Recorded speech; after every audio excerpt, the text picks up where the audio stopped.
Hello and welcome to NJBiz Conversations. I'm your host, Jeff Kanige. My guest today is the president of the New Jersey Innovation Institute, Michael Johnson. Michael, welcome. Welcome. Thanks, Jeff. I really appreciate it. Oh, thanks for joining me. I really appreciate you taking the time. I'd like to start this morning to talk a little bit about NJII itself. It's a corporation of the New Jersey Institute of Technology, established, if I recall correctly, in 2014 to sort of turn ideas developed at the school into stuff that works. And that's kind of a shorthand description of it. So I wanted our viewers to hear from you how you would describe NJII, its relationship to NJIT, and particularly its relationship and its interactions with the corporate world. Start with the organization itself. Yeah, absolutely. So as you touched upon, NJII is owned wholly by NJIT. And the reason for that is there's this problem in academia where you have this abundance of resources, abundance of smart people, of great ideas, but it's very tough for the outside world, whether it's private organizations or governmental agencies, to access those resources. And really intelligently, about 10 years ago, the leadership from NJIT decided, let's go ahead and build a standalone corporation called NJI that's going to leverage those ideas and allow industry and government organizations to access those resources. And that's what NJI is. NJI is the conduit between NJIT and the outside world. And the purpose of the organization is to try and help spur innovation in the state of New Jersey and beyond by leveraging those resources at NJIT. So that could mean helping faculty start a company. It could mean helping faculty connect their intellectual property with the outside world and work on a project together.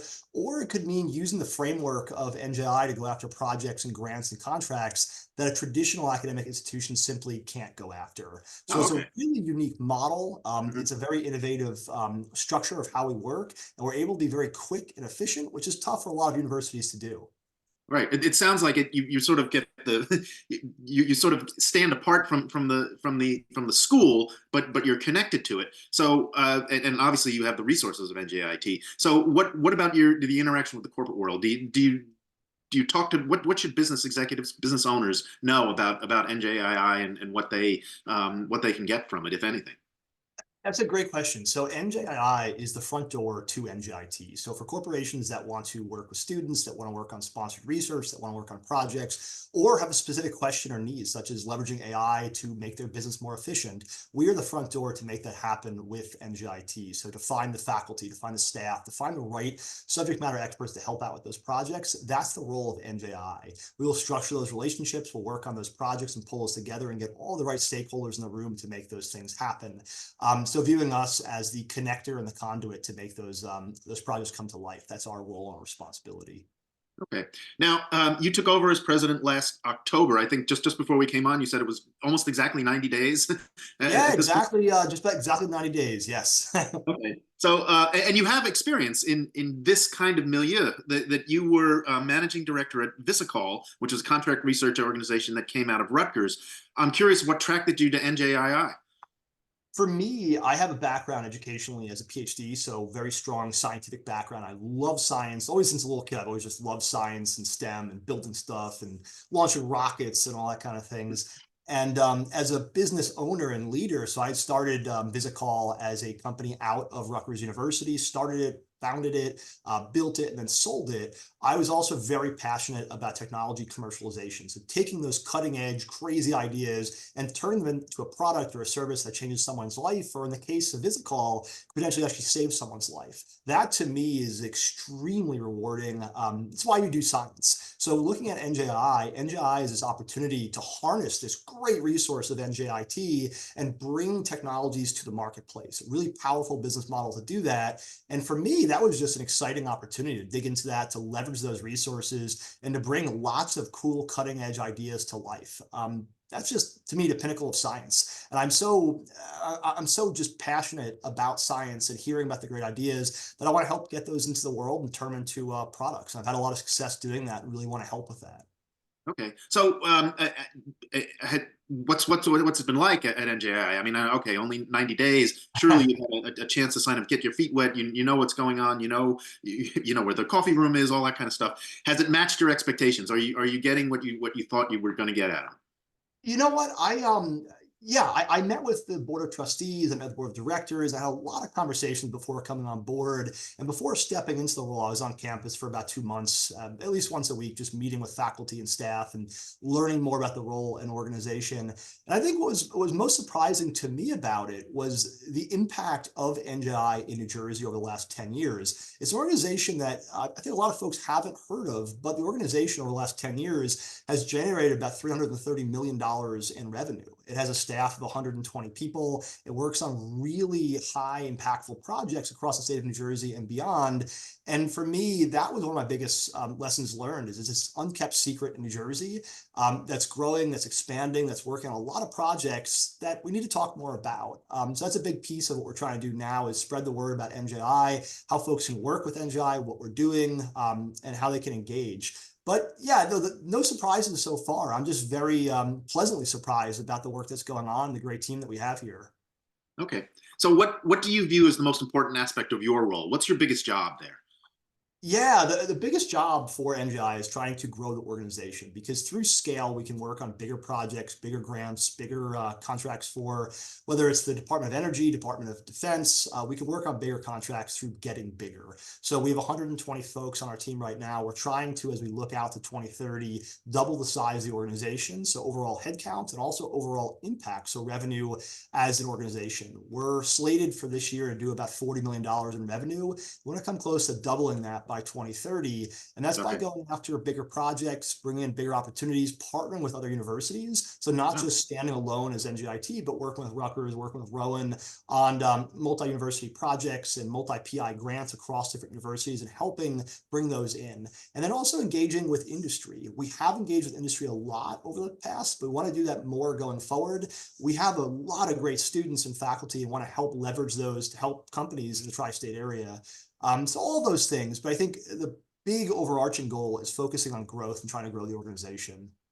okay. Now you mentioned a couple of things, Department of Defense and energy, and that goes to the sort of core areas that NJII focuses on. It's Homeland Security, healthcare. I'm blanking on the others, but I know that you have some core subjects some areas that you focus on. Can you tell us anything about what's in the pipeline? What should viewers expect to see coming out of NJII and NJIT over the next several months or years? Our four divisions today are healthcare, which is about 80% of our revenue. We have entrepreneurship, which is trying to help spur the creation of companies and then propel those companies along through acceleration. We have professional and corporate education, and there we're trying to help upskill workers in New Jersey for the next generation of jobs that are coming out. And then lastly, as you mentioned, is defense. And for us, those four divisions are what we're squarely focused on today. But as we're going into the future, we're looking at spinning up other divisions, focus more on manufacturing, focus more on design, and trying to leverage some of the resources at NJIT that we're not leveraging today. Another one, for example, is life sciences. We had built Biocentric, which is a cell and gene therapy manufacturing company in New Jersey through NJI. We built the company up from its founding. We sold it for $73 million. So with that sale, we exited the life science business. It's something we want to look to get back into in the coming Okay. years. So Hmm. that's another vertical that we might touch upon going forward. But a Okay. lot of our focus is digging into the areas where we already have success and expanding those programs. We're doing a lot of great work across those four areas, and it's just digging into the work that we're already doing today. Okay. Obviously, life science is critical to the New Jersey economy. How are you going to go about getting back into that, as it were? Is it just coming up with a great idea and commercializing it? I mean, what do you talking to people like BioNJ and some of the big companies? How does that go? Yeah, that's a great question. So yes, New Jersey is a huge hub for life sciences and biotech and pharmaceuticals. For us, it's finding where we can actually add value. Where do we have resources at NGIT that are not being utilized? Where do we have a good idea? Biocentric came from the fact that for small scale cell and gene therapy manufacturing, there weren't a lot of companies. We as NGIT had clean rooms, we had staff, we had the ability to fill this need in the marketplace. And we also had customers saying, we will give you money if you can do this now. now. Okay. So it was a market pull. And I think for us, we're looking for that market pull into where is that sweet spot in life sciences. Now, life sciences right now, with the way the macro situation works and where venture capital funding is, it's very bad. So we're looking at where do we get in? It's good to get in a bad time and we propel ourselves as the market gets better. But where is that entry point? That's something we're still looking into, and we're trying to field requests from different faculty on ideas. But we don't have an idea yet, so we're working on Okay. Okay. Well, we'll check back at some point. it. I'm curious as where NJI fits into the larger tech space in the state. I'm sure you're aware the Murphy administration makes technology and innovation central to its economic development plans. Innovation is in your name.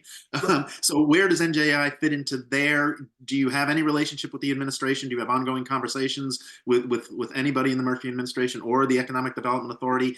How do you fit into what state policymakers are trying to accomplish?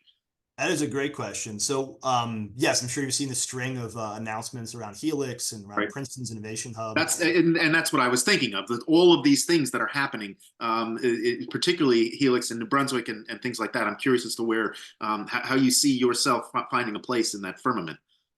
I can't say too concretely yet, but we are having Okay. those conversations with EDA about where we fit in and what exactly the relationship will look like going forward. So we're actively having those conversations right now. I think where we play in that space is we are very well positioned in that we've been around for 10 years. Right. So for starting something like Biocentric and building companies and trying to spur innovation, we as NJI already have all the pieces that do that. We already have the back office staff. We already have the largest incubator in the state of New Jersey. So we have all those pieces. And for us is finding the best way to do that going forward. So a teaser is that one of the plans that we have going into this year is launching a venture studio. So intentionally building companies within NJI, similar to what we do with Biocentric, and trying to replicate that. Not just one, but can we create 5, 6, 7 companies over the next 3 years using NJIT or NJI IP to build those and using all the back office support at NJI to actually support that effort. So building a venture studio from scratch is tough because you have to have all the people to support those companies before you even get started. We have all that in place. So we're in a really unique position to really spur innovation, and we are having those conversations. So hopefully we'll have something in the next couple of months here to update you on. Okay. Again, we will check back. That leads to the question overall about tech industry in New Jersey. I'm curious, do you think it's reasonable to expect that the industry to thrive in this state?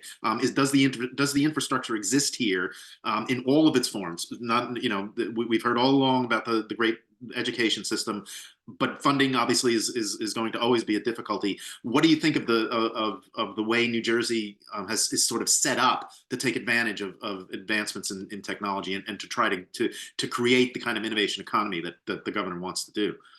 It's a very complex question that you touch on there, because if you look at all the work that's going on in the last 5, 6 years, there's been a tremendous push in the state for innovation. I was at a press conference when Murphy had the first banner of, I think it was the economy of innovation in the state of New Jersey.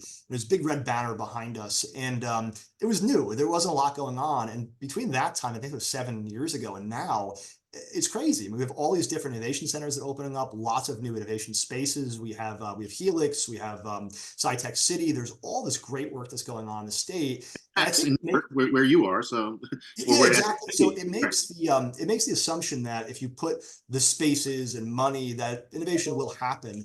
And I think what's missing with that, though, is the culture. The culture of New Okay. Jersey is meaningfully different from San Diego or San Francisco or Boston, in that there is a tendency in New Jersey to be more focused on career and a traditional corporate career structure, Mhm. not to go start a company in your garage and make zero money.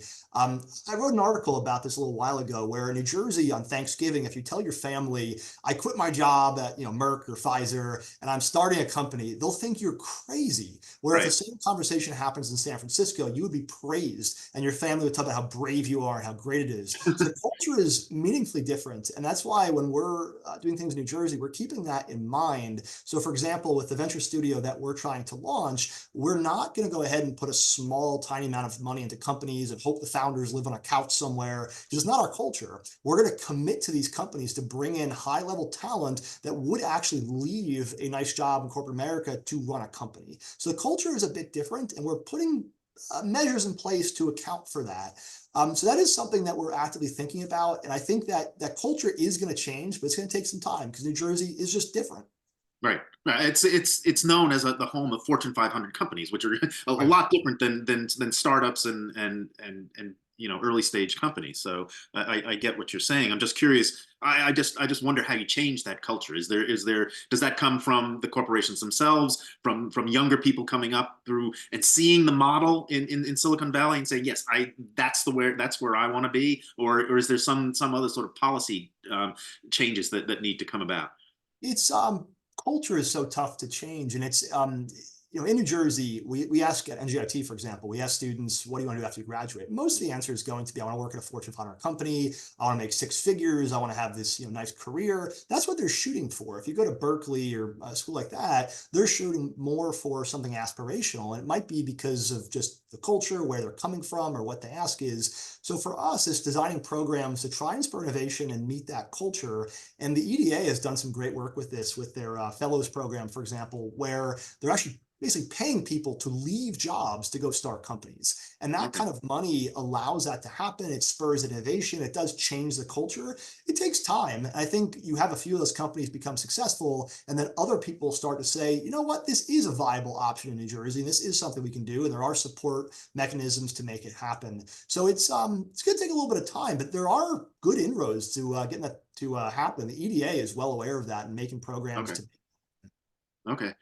So is that your biggest challenge for you and for the organization, that changing that culture? If not, what is? What do you see as the biggest challenge you face in meeting the kind of goals that you set out at the start of our conversation? Oh, there's a lot of challenges to make that happen and to grow an organization. For us to do that, we have to grow about 10% a year for the next 6, 7 years to get to 2030 and that goal. To do that, it is having a pipeline of talent. It's having a pipeline of innovations to start companies, to build companies. We have to have ideas. And fortunately for us, our funnel for that is NJIT. And NJIT over the last 10 years has grown leaps and bounds as far as where it was and where it is for research and productivity. So that is very fortunate for us. And we're trying to help that along as much as possible, put translational programs in place to help researchers get their intellectual property from basic research to maybe an MVP they can actually take to market. So that for us will be a major pivotal point to make us successful, is helping NJIT continue to grow. And then as our funnel grows, we'll be able to better get those innovations to market, better partner with industry, and grow as an organization. So I'd say it's the funnel, it's the ideas and the people. Okay. So given all of that, what are your priorities for the sort of near term here for 2024? What are you anticipating? What are you planning for? We're moving fast. The biggest thing for us right now is focused on our brand. We're trying to build the brand for NJI and have people know what it is, what our impact is, how they can work with us, how they can engage with us, how they can engage with NJIT through us. So we're going out, we're talking a lot about the organization, what we do, and how we do it. So that's a core, I'd say, short-term focus. Midterm focus is getting that venture studio stood up. We plan to do Okay. that in the next few months, actually setting up that venture studio, and then start to evaluate ideas from NJIT, NJI, and also beyond. We're also looking at other universities and looking at other opportunities outside of universities to start companies, and then actually starting a few companies this year. So pretty ambitious timeline and target for that. But we would like to get a company or two started this year through that venture studio model at NJI. Okay. And finally, before I let you go, we've mentioned a couple times that it's 10 years. Any plans for the anniversary? It's kind of a milestone.